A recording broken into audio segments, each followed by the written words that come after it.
പ്രസാദ് ഉടുമ്പശ്ശേരി കൂടി ചേരുന്നുണ്ട്. പ്രസാദ്, മണ്ഡലത്തിലെ പൊതുവികാരം എങ്ങനെയാണ്? ഈ വോട്ടിന്റെ കണക്കുകൂട്ടലൊക്കെ മുന്നണികളുടെ എങ്ങനെയൊക്കെയാണ് കണക്കുകൂട്ടലുകൾ ഉള്ളത്? പഞ്ചായത്ത് തിരിച്ചുള്ള കണക്കുകൾ എങ്ങനെയൊക്കെയാണ്? വിശദാംശങ്ങൾ. ഇതിൽ എല്ലാ മുന്നണികളും, അതായത് പ്രത്യേകിച്ച് UDF-ഉം LDF-ഉം വലിയ വിജയപ്രതീക്ഷയിൽ തന്നെയാണ് എന്നുള്ളതാണ്. കാരണം ഈ തെരഞ്ഞെടുപ്പ് പ്രചരണ സമയത്തെല്ലാം നമ്മൾ കണ്ടതാണ്. എല്ലാ വിഷയവും, മണ്ഡലത്തിലെ പ്രാദേശിക വിഷയം മുതൽ സാർവദേശീയ തലത്തിലുള്ള വിഷയങ്ങൾ പോലും ചർച്ചയായ ഒരു ഉപതെരഞ്ഞെടുപ്പ് എന്ന് തന്നെ പറയാം. പക്ഷേ ഇപ്പോൾ സമീപത്ത് ഇന്നലെ ഉണ്ടായിട്ടുള്ള വിവാദം, എല്ലാ വിവാദങ്ങളും, രാഷ്ട്രീയ വിവാദങ്ങൾ ഉൾപ്പെടെ ചർച്ചയായി മാറിയിട്ടുള്ളതാണ്.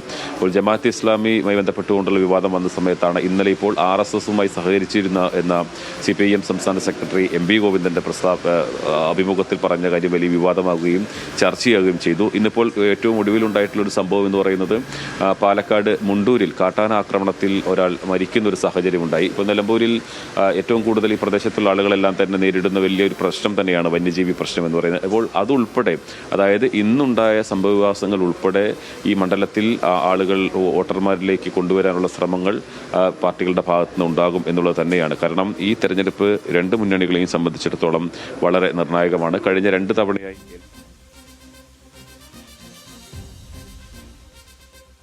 ഒരു സാഹചര്യം ഉണ്ടാവുകയും ചെയ്യുന്നു. അപ്പോൾ PV Anwar എത്ര വോട്ട് പിടിക്കും എന്നുള്ളതെല്ലാം തന്നെ വലിയ നിർണായകമായി മാറും. രണ്ട് മുന്നണികളെയും സംബന്ധിച്ചിടത്തോളം PV Anwarന്റെ വോട്ട് ഏത് ഭാഗത്തു നിന്നാണ് കൂടുതൽ പോകുന്നത്? 9 വർഷത്തോളമായി LDF-ന്റെ ഭാഗമായി LDF-ന്റെ MLA ആയി മാറിയിട്ടുള്ള ഒരാൾ അവിടെ നിന്ന് മാറുമ്പോൾ LDF-ൽ നിന്ന് വോട്ട് ചോർച്ച ഉണ്ടാകുന്നു. അതല്ല, നേരത്തെ തന്നെ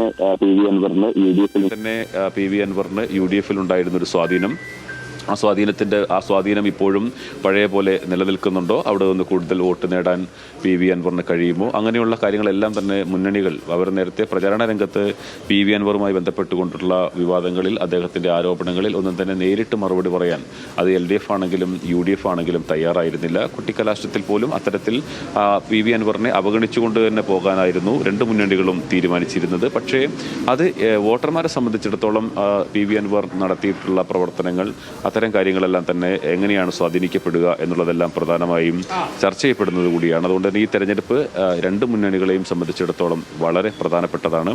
PV Anwarനും വളരെ നിർണായകമാണ്. കാരണം അദ്ദേഹത്തിന് ഒരു 15,000-ൽ കൂടുതൽ വോട്ട് നേടാൻ കഴിഞ്ഞാൽ മാത്രമാണ് മുന്നോട്ട് UDF-ലേക്കുള്ള ഇനിയൊരു പ്രവേശന സാധ്യത പോലും ഉണ്ടാവുക എന്നുള്ളത്. അപ്പോൾ മുന്നണികൾക്ക് കണക്കൂട്ടലുകളുണ്ട്. അതോടൊപ്പം തന്നെ PV Anwar ഉൾപ്പെടെയുള്ള ആളുകൾക്ക് കൃത്യമായ വോട്ട് നേടുക എന്നുള്ളതും വളരെ പ്രധാനപ്പെട്ടതാണ്. അതുകൊണ്ട് ശരി പ്രസാദ്.